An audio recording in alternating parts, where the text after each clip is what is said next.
Beshem Hashem Na'aseh V'Nasliach. C'est faire Sipur Masiot, les contes de Rabbi Nachman, premier conte, avec l'explication de Rav Ofer Erez, Ahavat Redomim.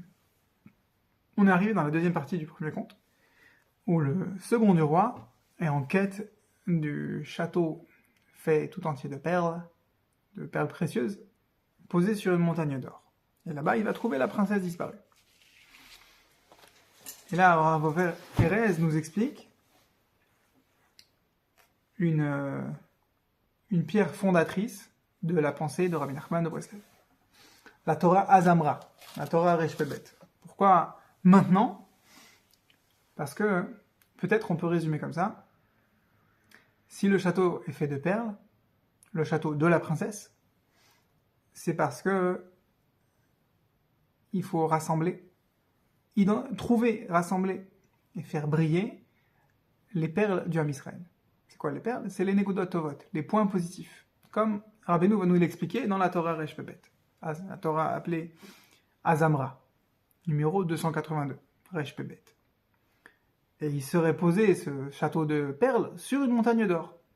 En général, l'or, c'est une référence à la mesure de rigueur. Et Rav Ofer Erez expliquait précédemment que dans la première partie de son voyage, le second du roi, il était dans un combat frontal contre le mal, contre le Lotov.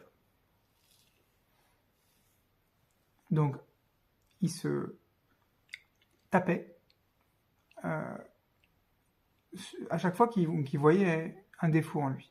À chaque fois qu'il voyait une pulsion qu'il n'arrivait pas à maîtriser, il essayait de la maîtriser, frontalement. Et là, dans la deuxième étape, il n'a pas d'ennemi intérieur-extérieur à affronter. Il doit chercher en lui la motivation de continuer sa quête. Donc il doit chercher en lui des Nekudot Tovot. Et donc cette deuxième étape, c'est un rapport où la recherche du bien, la recherche des qualités qui sont en moi ou chez l'autre, elle est au-dessus. Elle domine le fait de fuir le mal. Ok. C'est on va dire, l'étape où le second du roi, il a mûri. Il s'est métamorphosé, il est devenu, entre guillemets, un peu plus adulte.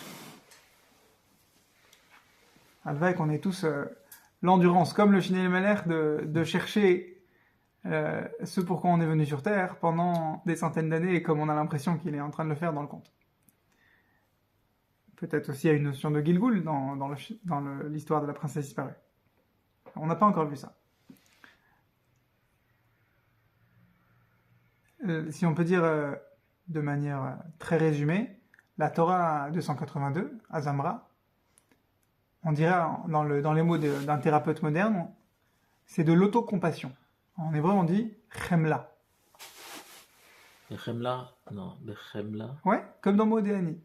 Modéani lefanecha, melech chai vekayam, she'echezarta bi nishpati, bechemla. Rabbi Munatecha, Chemla, Fidélité? C'est pas ta fidélité, non, c'est Rabbi Munatecha ta fidélité. Chemla, c'est avec compassion. C'est comme quand quelqu'un, il va voir son copain et lui dit « Ah, comment ça va? Tu sais que t'es un bon type. » Il voit qu'il a passé une mauvaise journée et il lui donne une tape amicale sur l'épaule. Il lui raconte ses propres louanges. Il dit « Mais pourquoi tu fais la tête? Tu es quelqu'un d'important, tu m'as rendu service. » Et il lui passe la pommade. Pas pour obtenir quelque chose de lui, pour lui remonter le moral. Les chemlot, le verbe? J'ai oublié comment ça se conjugue. Compatir? Non, compatir. Ani chomel, ça se conjugue comme ça. Ani chomel? Ouais. Aujourd'hui, en thérapie, donc, en psychothérapie moderne, ouais, on dit chemla atzmit, autocompassion. Et c'est ça que Rabbeinu nous enseigne. Pas juste te faire une tape amicale sur l'épaule. Non. Ah, c'est qu'on dit dans Kippour alors? Dans les... À Kippour, on fait une tape non, dans les... devant. Dans les ici. Sechod. Dans les Slichot euh, Non, dans les Slichot, on invoque que Hachem, il est Chomel sur Oui. nous. Oui. Mais non, c'est pas Tislach. Oui, c'est Tislach Vetimchol. Mais Oui. pardon. Sauf que dans Tislach Vetimchol, c'est une Mechila. Alors que là, c'est Chomel. Attention. Limchol. C'est les mêmes lettres. Lim. Mechila et Chomel. Chomel. Chomelet. Chomelim. Chemla. L'un c'est même Chet Lamed et l'autre c'est Chet même Lamed. Ah. Ok? Mais certainement que si c'est les mêmes lettres avec que deux interchangées comme ça, c'est qu'il doit y avoir une connexion entre les deux. Mais quand tu pardonnes à quelqu'un, Mechila, effectivement, tu as trouvé en lui une raison de le pardonner. Et cette raison, souvent, c'est tout simplement, tu as trouvé du bien en lui. Oui, t'as compati. Tu as compati en lui. Tu as trouvé quelque chose qui mérite de le pardonner. Et donc ce quelque chose, c'est une Nekuda Tova. Et Rabbeinu, dans la Torah Zamra, il nous dit, bah fais-le toi-même. C'est à quoi regarde, toi, Regarde toi-même, sois compatissant avec toi. tes Nekuda Tovot, sois compatissant envers toi-même. Et Rabbeinu, il dénonce que c'est plus dur d'être compatissant envers soi-même qu'envers autrui. C'est-à-dire que il commence son enseignement à Zamra en disant, tu sais quoi? Tu dois être compatissant envers les autres, envers autrui. Le monde, il ne peut pas vivre sans ça. Toi, tu ne peux pas fonctionner si tu n'arrives pas à dégainer de la compassion, de la chemla, à chercher, à trouver des points positifs chez l'autre. Et il explique toute sa méthode, on va rentrer dedans, Bezrat Hashem. Et une fois qu'il a expliqué la recette de base, il va sur une deuxième étape de son enseignement et il dit, tu sais quoi? Maintenant que tu sais le faire pour l'autre, fais-le avec toi-même. Alors, la logique pédagogique veut que tu expliques quelque chose de simple et ensuite tu vas sur ce qui est difficile. Donc c'est ça. Si Rabbeinu, il a enseigné la deuxième, d'être compatissant envers soi-même en étape B, c'est que c'est les plus difficiles. Bah, C'est pas les ceintures blanches qui vont dégainer la Torah à Zamra et qui vont réussir à être compatissants envers eux-mêmes. C'est quelqu'un qui a déjà... il s'est déjà fait les dents. C'est une Torah qui est révolutionnaire. de quoi le fait de se jeter la casse-croûte? Révolutionnaire dans le sens où c'est pas un chidouche, on va dire, interplanétaire. Il y a déjà une Gemara, Masechet Yoma, page 86, où on parle des points forts de la Teshuvah. Là-bas, la Gemara, elle dit « Grande est la Teshuvah, car elle transforme les averot, les fautes exprès, zdonot, en mérite. » C'est magnifique. Comment tu transformes des fautes en mérite? Comment tu transformes tes... Des fautes en mérite. Imagine, tu vas voir Bah, t'as toujours. la Banque Centrale Européenne et tu lui dis, voilà, il y a un pays qui a 500 milliards de déficit. On est désolé. Hein. Et la banque a dit, voilà un chèque pour éponger vos dettes de 500 milliards et un autre chèque, vous êtes en crédit de 500 milliards. C'est bon, vous êtes dans le vert. Ah ben, on aurait dû faire plus de crédit avant. On s'aurait été là. Non, Ertavé Hashuv, l'homme speaking la Sotchouva. Celui qui dit je vais fauter et je vais faire tchouva parce que ça rapporte gros, on lui dit non monsieur, si tu crois faire ça, tu vas voir que du ciel, Barminan, celui qui fait ça, il va pas avoir l'opportunité de faire tchouva. On va lui bloquer sa tchouva du ciel. Il va pas plus être motivé, il va plus savoir comment faire tchouva, il va oublier. Et la Torah Resh Pebet, c'est ça. Donc c'est une Gemara qui est déjà claire dans Masechet Yoma. Sauf qu'il s'agit, pour Rabbeinu, de prendre un pas en arrière, de prendre du recul. Quand quelqu'un, il n'a pas forcément en lui les forces de faire Teshuvah, Rabbeinu, il lui dit, voilà, je vais t'expliquer comment ça marche.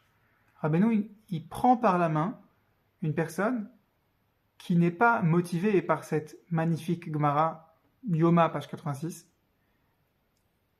qui te dit, vas-y, fais tchouva. Tu vas transformer des fautes en mérite. C'est un gros dossier de faire tchouva. Je suis pas motivé, là. T'es pas motivé? Pourquoi t'es pas motivé? Parce que je suis un loser. Parce que j'y arriverai jamais à faire tchouva. J'ai pas les forces en moi, j'ai pas la motivation. Rabbeinu, il dit, cherche.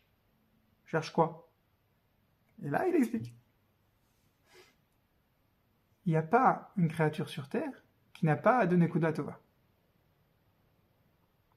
Sauf que le Yetzer Hara, il te répond, et l'autre là-bas, et le pourri, et l'arnaqueur, et d'accord.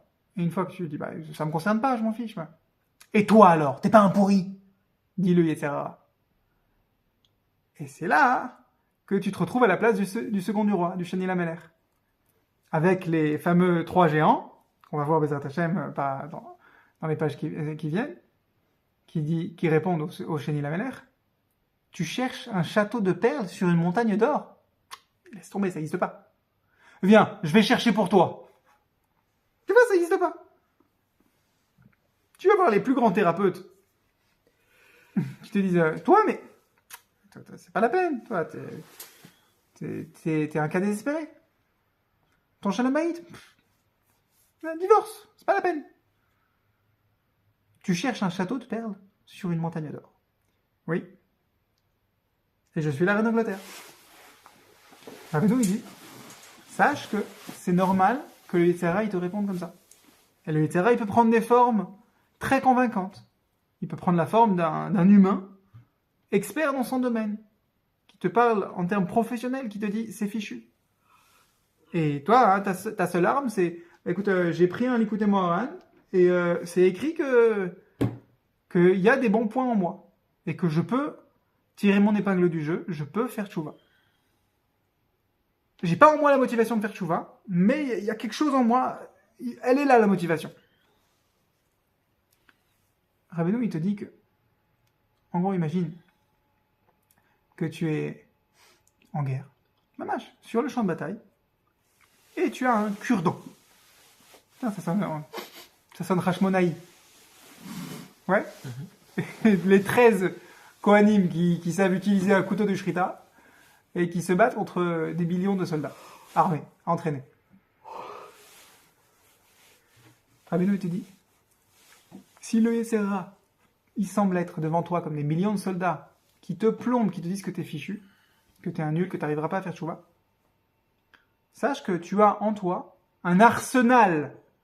Au fond de toi, il faut le chercher.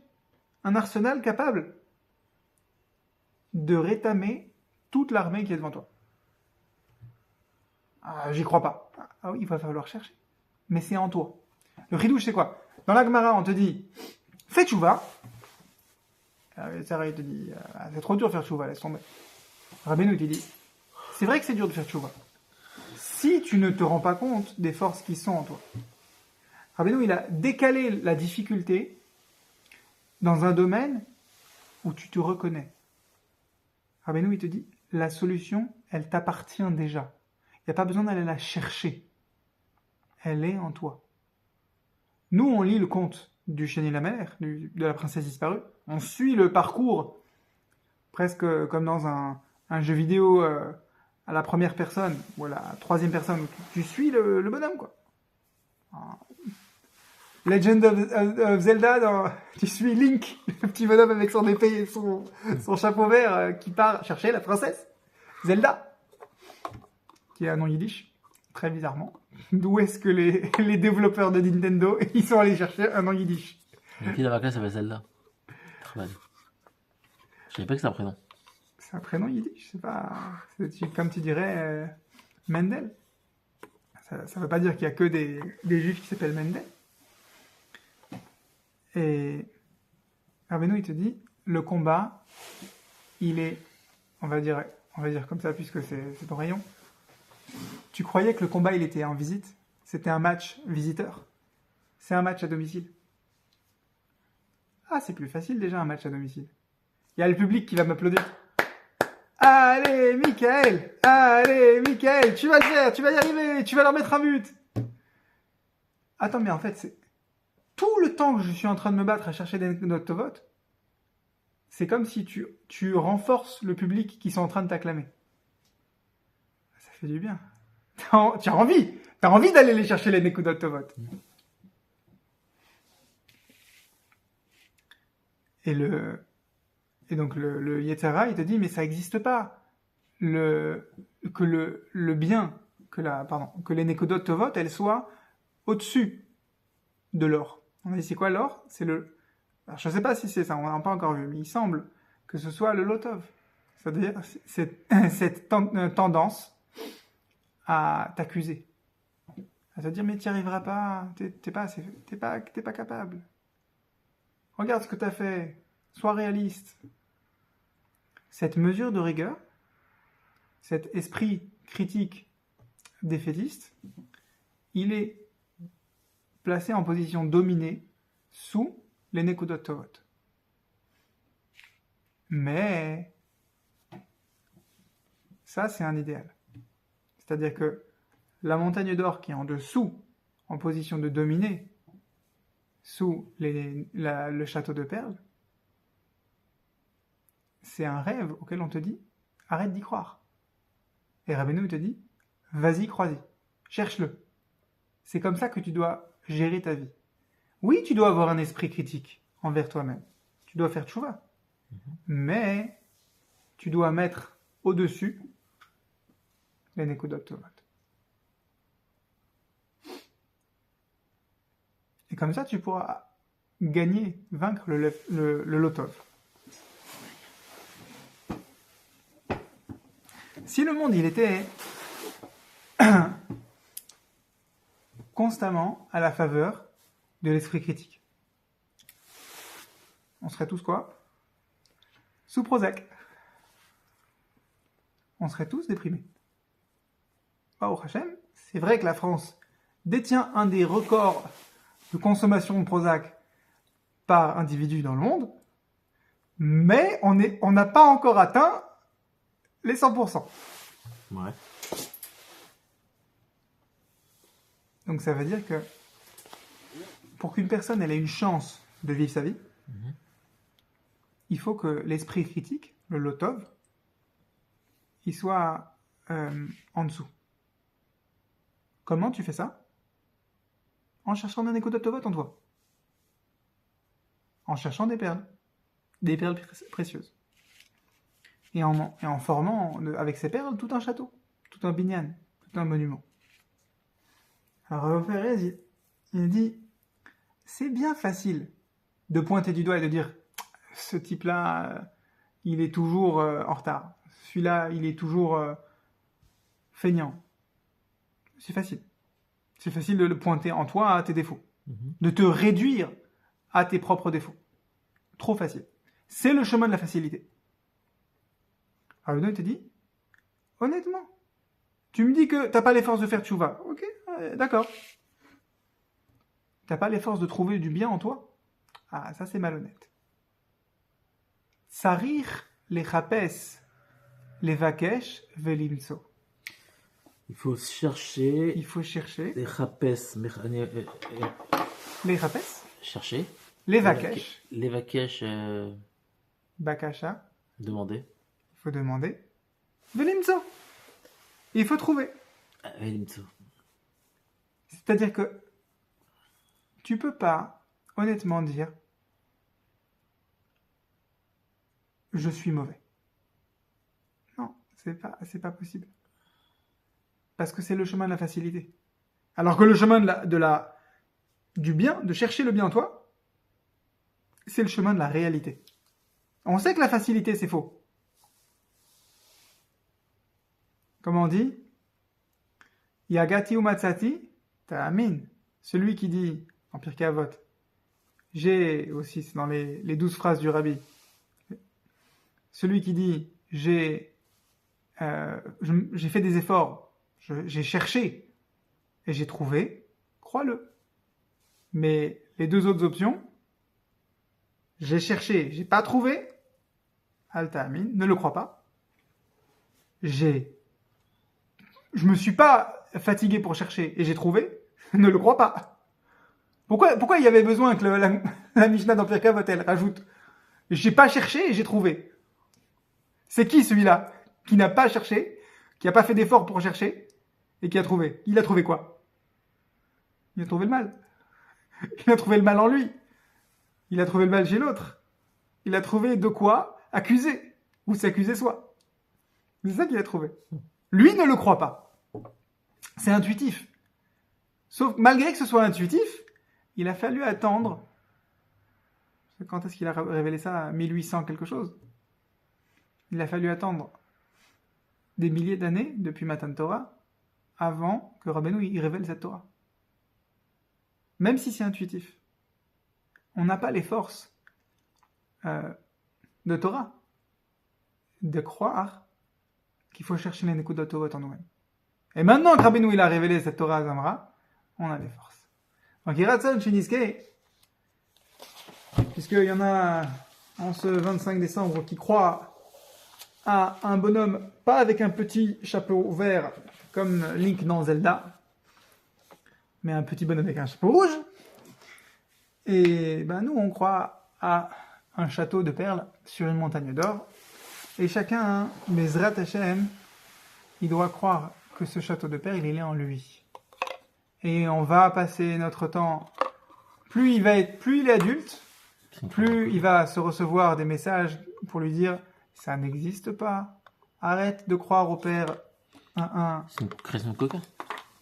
Et c'est la publicité pour Coca, effectivement. Non, c'est une création de Coca. C'est Coca qui a créé ce personnage. Mais le château de perles, À la base, il était vert même. il est en toi. Ah.